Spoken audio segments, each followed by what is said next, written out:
Ha habido mucha confusión en torno a esta pregunta bien controversial entre los hijos de Dios hoy en día. Hay un grupo enorme que piensa que nosotros todavía cargamos con las consecuencias del pecado de nuestros padres, pero que piensa que esto se debe a maldiciones generacionales que Dios establece sobre una familia o sobre un grupo de generaciones y que estas generaciones necesitan ser purgadas entonces de esa maldición.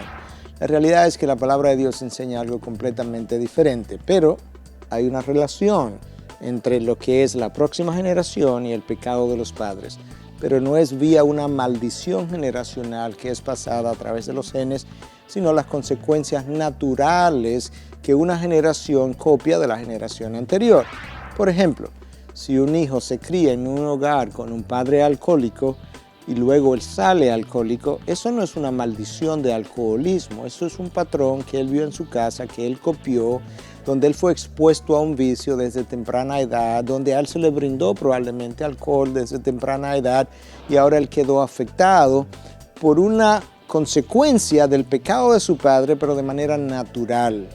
Eso es distinto a decir que ahora tú tienes varias generaciones maldecidas por Dios para que salgan alcohólicas. De hecho, la palabra de Dios es bien clara. Yo quiero leer un texto de Ezequiel, que contradice totalmente esta tendencia que hemos estado viendo por varios años. Ezequiel 18:20 dice: el alma que peque, esa morirá. El hijo no cargará con la iniquidad del padre, ni el padre cargará con la iniquidad del hijo. La justicia del justo será sobre él, y la maldad del impío será sobre él.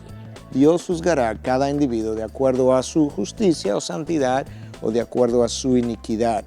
Lo que yo sufro de mis padres tiene que ver con el patrón que yo veo, que yo copio y que yo comienzo a imitar, muchas veces de manera subconsciente, por haber sido expuesto a ese patrón desde forma o desde una edad muy temprana.